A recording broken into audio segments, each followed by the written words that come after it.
Hodesh Tov Uvorach, mes chers amis, Hodesh Elul Tov, Ani le Dodi Vedodili, le mois de Elul, le mois du rapprochement avec Hakadosh Baruch Hu Itbarach Shemo La'ad, mais non seulement le mois du rapprochement avec Hakadosh Baruch Hu, de la Hazara B'Tshuva, mais aussi et surtout du rapprochement entre frères et sœurs, du fait de voir son frère toujours avec amour et de ne juger personne, Hazve Halila.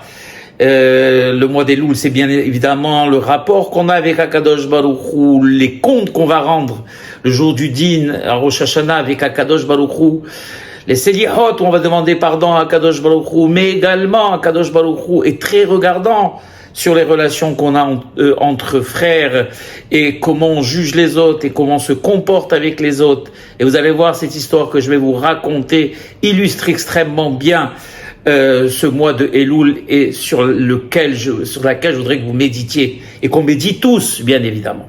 Alors c'est à l'époque de Rabbi Israël Baal Shem Tov, tout le monde connaît Rabbi Israël Baal Shem Tov, ce tzaddik Elyon qui vivait il y a de cela à peu près 3 siècles, un peu plus de 3 siècles, dans la ville de Mézibouz.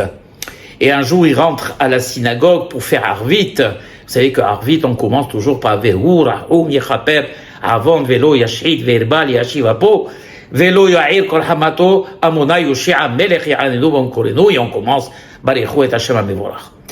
Et Rabbi Israël Baal Shem Tov arrive, comme à son habitude, il monte à la Teva, et il commence, Veurahum Mechapor Avod, tac, et il s'arrête. D'un coup. Et il était vraiment chakoua, comme ils disent, complètement concentré dans ses pensées. Et bien sûr, pendant une demi-heure, 3/4 d'heure, tout le monde attendait. Et personne ne va oser dire à Rabbi Israël Baal Shem Tov, Bechavod, Torah Tzibur. Tout le monde sait que quand le Baal Shem Tov veut commencer, il commencera, et que tout ce que fait le Baal Shem Tov est calculé, mais vraiment calculé comme il se doit. Et tout est secret, et est en rapport avec les mondes célestes. Et donc Rabbi Israël Baal Shem Tov ne commençait pas la prière, et tout le monde attendait, cet Talmidim attendait, le Kahal attendait. Et une demi-heure passe, 3/4 d'heure, 1 heure, 1 heure et quart, 1 heure et demie, tac, et on voit Rabbi Israël Baal Shem Tov crier Vehu, Rahum, Yechaper, Avod, Velo, Yashhid, Virbal, Yashiv, avec une ferveur, et il commence, Barechu et Hashem Amevorach, ils font l'office de Harvit, et quand l'office de Harvit se termine, ses élèves vont vers Rabbi Israël, ils disent, Rabbi, c'est vrai que vous êtes tout le temps esh, vous êtes tout le temps de feu, tout est enthousiasme et ferveur chez vous, mais jamais on vous a vu faire un office de cette sorte. Dites-nous quel est le secret? Alors il assoit cet Talmidim à côté de lui, il leur dit, mes enfants, dans la ville de Mézibouz où on habite, il y a une petite ville à côté, et dans cette petite ville à côté vit un homme qui est aujourd'hui âgé de 47 ans, mais qui a grandi dans une maison religieuse et qui malheureusement à l'âge de 15 ans, l'âge de l'adolescence, a commencé à fréquenter des gens, on va dire, malfamés, et il a commencé à se détourner peu à peu de la religion, 15 ans, 16 ans, 17 ans, il allait plus à la synagogue, il mettait plus ses téfilim, faisait plus le Shabbat, 20 ans, 22 ans, il a commencé à fréquenter des gens malfamés, il a été fréquenté des goïms, et il a, bien sûr, il s'est laissé entraîner par eux, et il a oublié complètement d'où il venait et où il allait. Et le temps a passé, et bien sûr, de chose en chose, il a oublié les fêtes, il a oublié Kippour, il a oublié de ce que c'était que manger kasher, il s'est complètement enfoncé dans le péché, malheureusement, et ça a duré pendant 30 ans, et aujourd'hui, il est âgé de 47 ans.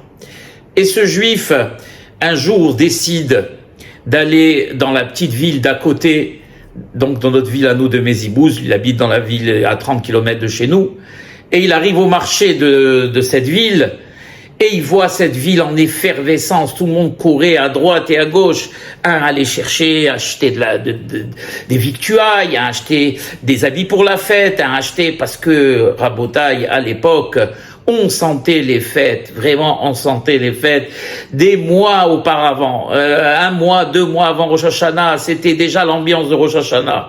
À Pessah, on sentait déjà 2 mois avant l'odeur du propre dans toutes les maisons, le nettoyage qui se faisait 2 mois avant, on parlait que des fêtes, on organisait avec joie les fêtes, dans les communautés on parlait de ça, Pessah également, toutes les fêtes vraiment elles s'étaient ressenties, on ressentait, il y avait une ferveur spirituelle. Au Maroc aussi, dans les villes, toutes les villes, quand on avait une grande Yassara, une grande communauté, les fêtes, c'était les fêtes. Aujourd'hui malheureusement, à Avotenu Arabim, peut-être qu'à Yerushalayim ou dans certaines villes où il y a des grandes communautés, on ressent les fêtes, mais malheureusement, partout dans le monde, les fêtes, on les ressent plus. Si on les ressent au maximum une semaine ou le jour de la fête, d'ailleurs, quand le jour de la fête arrive, des gens disent quoi? On est déjà à Kippour. Mais hier, on était à Kippour. Quoi? On est déjà à Soukot. Mais hier, on était à Soukot. Parce que le temps passe tellement vite qu'on prend plus le temps de vivre, malheureusement. Mais à l'époque du Baal Shem Tov, dans sa ville, c'était l'effervescence et tout le monde courait à droite, à gauche. Et ce juif arrive, en fait, cet ancien juif, on va dire, arrive dans le marché, il voit cette agitation, il lui se rappelait de rien. Et il interpelle un jeune homme, un jeune juif, lui dit, mais pourquoi tout le monde court dans tous les sens? Alors, le jeune juif regarde ce gars, qui avait plus l'apparence juive, c'est qu'à l'époque, on mettait les péotes, on s'habillait, on avait des tenues traditionnelles juives. Donc, il n'y avait rien de juif. Il devait avoir des boucles d'oreilles aussi. Dans le nez, possible. Et dans le nez, dans les oreilles partout, Rahman al-Itzlan. Et donc, il s'adresse à lui, l'ancien juif, on va l'appeler comme ça, il lui dit, mais pourquoi tout le monde s'agite? Alors l'autre, comment expliquer à un goy que c'est Rosh Hashanah? Ben voilà, c'est Rosh Hashanah. Rosh Hashanah, qu'est-ce que c'est Rosh Hashanah, lui dit l'ancien juif. Il lui dit, Rosh Hashanah, c'est le jour du jugement dernier. Comment on va expliquer à un goy, c'est quoi Rosh Hashanah? C'est le jour où on passe au tribunal céleste, et on va décider si on vit ou si, que Dieu en préserve le contraire, qu'est-ce qu'on aura comme parnassa, etc. Pour toute l'année à venir. Ensuite, maintenant, tout de suite, on court parce qu'on doit acheter nos habits, on doit préparer la fête. Ensuite, il y a les Seliot, il y a Arvit, il y a beaucoup de choses à faire. Et le juif a ressenti une douleur à l'intérieur de lui. Quand le jeune est parti, il a ressenti un mal-être terrible. Et il a dit, Rosh Hashanah, mon Dieu, Rosh Hashanah, le jour du jugement, j'avais oublié ce que c'était. Qu'est-ce qui m'arrive? Qu'est-ce que j'ai fait? J'ai 47 ans aujourd'hui, ça fait 30 ans que j'ai tout laissé tomber. Je regrette. Il faut que je fasse quelque chose, c'est pas possible. Qu'est-ce qui va advenir de moi? Je vais moi aussi me retrouver devant le Seigneur. Qu'est-ce que je vais lui dire? Je vais être jugé durement. Je vais être envoyé nous en enfer. Et de parole en parole, ses pieds l'ont amené à la synagogue. Et ils allaient commencer à vite. Et il a dit, si je rentre à la synagogue comme ça, on va me renvoyer. On va pas me laisser rentrer. Et donc, qu'est-ce qu'il a fait? Il est monté dans l'endroit, à la Hazara, l'endroit des femmes, et bien sûr, il n'y avait personne. Et il est resté le pauvre là-bas. Et ils ont commencé à faire le Kaddish, ils ont commencé à faire Arvit. Et lui, il y avait un sidour à côté, il l'a ouvert et il a voulu lire. Rien, aucune parole ne sortait de sa bouche. Il essaye de lire, aucune parole ne sortait de sa bouche. Rien, il avait absolument tout oublié. Et c'était comme des coups de poignard successifs. Le pauvre, il était triste. Il a dit, mon Dieu, je n'arrive pas à suivre la prière. Mon Dieu, je n'arrive pas à faire la prière. Il a attendu que tout le monde sorte et qu'il quitte la synagogue, qu'ils aient éteint les lumières. Et c'est le rabbi Israël Baal Shem Tov qui raconte tout ça. Et il est descendu à l'intérieur de la synagogue. Il a ouvert le Echal, il a enlevé le rideau. Et il a ouvert, et il s'est retrouvé devant le rideau. Et il a dit, mon Dieu, mon père m'a appris quand j'étais tout petit, même si j'ai tout oublié, il y a une chose que je n'oublie pas, que mon père m'a raconté, qu'aucun juif n'échappait jamais à Akadosh Baruch Hu, qu'aucun juif n'était jamais coupé de Akadosh Baruch Hu, que tous les juifs avaient au fond d'eux une étincelle qui ne s'éteignait jamais et qui nous rattachait toujours à Akadosh Baruch Hu. Je ne sais pas, mon Dieu, comment je fais pour me tenir devant toi, comment j'ai l'outrecuidance et le culot de me tenir devant toi. Moi qui t'ai offensé, moi qui t'ai humilié, Rahman al-Itzlan, moi qui ai humilié tes commandements, moi qui a été à l'encontre de tout ce que tu as ordonné. J'ai honte de moi, mon Dieu, j'ai honte de moi. Mon Dieu, pardonne-moi, pardonne mes péchés. Pardonne à ton fils les péchés qu'il a fait. Et il a commencé à pleurer, à pleurer et à pleurer. S'il te plaît, mon Dieu, ne me laisse pas tomber. S'il te plaît, mon Dieu. Il est écrit, Bani Matem Lachem Elokechem, vous êtes tous les enfants de Akadosh Baruch Hu. Et même si un fils a fauté devant son père, ça reste toujours son fils. Alors mon Dieu, considère-moi comme ton fils et pardonne mes péchés, pardonne mes péchés.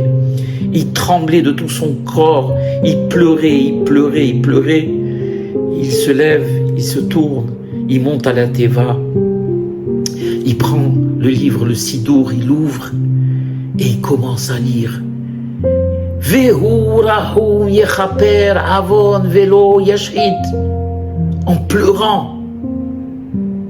Et juste à ce moment-là, vous savez, il raconte Rabbi Israël Baal Shem Tov, dans le ciel, il y a un endroit où il y a des centaines, voire des millions de prières qui restent en suspens, qui ne montent pas dans l'endroit des prières. Le Echal HaTfilot, c'est un endroit où toutes les prières sont acceptées. Et là, ces prières, elles restent en suspens. Pourquoi?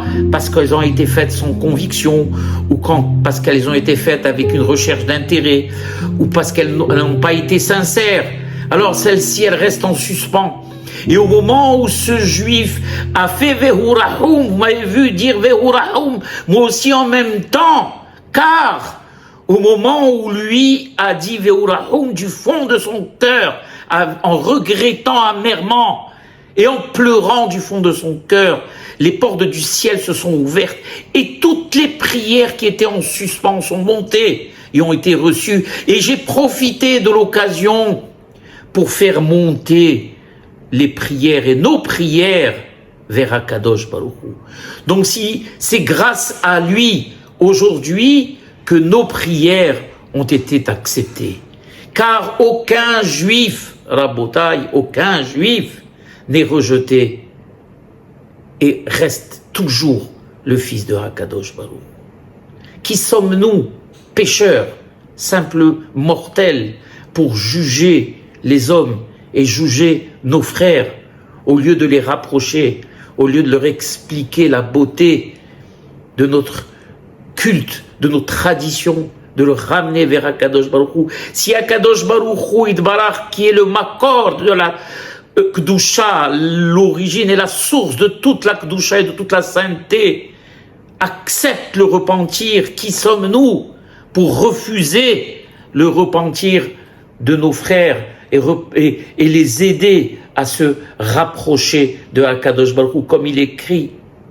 Motzi yakar mizolel kefiti, celui qui fait ressortir le cher, la chose chère, donc un diamant de la boue. Vous savez que le juif est comparé au diamant. Et vous savez qu'un diamant, même quand on le jette dans la boue, ça reste toujours un diamant, parce qu'il suffit de le sortir de la boue, de le laver avec de l'eau, et il retrouve son éclat. Eh bien, il disait Hachamim, Motzi yakar mizolel, celui qui arrive à faire sortir la luminance de l'obscurité, pourra demander tout ce qu'il veut à Akadosh Baruch Hu. Qui plus grand que Rabbi Meir Baal HaNes alav shalom, qui a dit Tocho achalti o klipato zarakti, quand il parlait de son maître Elisha ben Avouya, il a été écrit dans le Talmud, cela, c'est-à-dire que je mange le fruit et l'écorce, je la jette. Pourquoi il dit ça, les Hachamim? Il compare, parce qu'on avait dit souvent, Rabbi Meir Baal HaNes, comment peux-tu continuer à étudier avec Elisha, qui est un rachat, qui est quelqu'un qui est moumar, qui est apostat, comment tu peux, un renégat, comment tu peux continuer à étudier avec lui? Laisse-le tomber. Mais Rabbi Meir voyait en Elisha, malgré tout, cette étincelle qui habite tout juif et qui ne demande qu'à être ravivée. Et une fois qu'elle est ravivée, la flamme qui s'en dégage, cette lumière qui s'en dégage, chasse toute l'obscurité. Cette grenade qui contient en elle des grains sucrés et bons à manger, mais qui, paradoxalement, est entourée d'une écorce amère qui est immangeable. Malgré tout, comme Rabbi Meir faisons, cherchons l'intérieur, les grains, le bon côté, le bien, l'essence juive de la personne. Touchons cette essence juive. Et à partir de là, quand on aura touché cette essence juive, eh bien, ça se répandra même sur l'écorce. Et ce qui nous paraissait comme une face, comme on voyait, comme une face sombre, qu'on rejetait à la Haman al-Islam, elle aussi sera habillée par cette aura et cette lumière et reviendra vers ses frères. Amen, Kenny Ratson. Voilà, mes chers frères, Rosh Hashanah, c'est bien évidemment et le mois de Elul, c'est le mois de la Tchouva, c'est le mois du rapprochement, le mois de la proximité. Mais ce que veut Hakadosh Baruch Hu encore plus, c'est qu'on fasse notre maximum pour ramener vers lui tous ses enfants égarés. Baruch Adonai Le'olam, Amen ve Amen.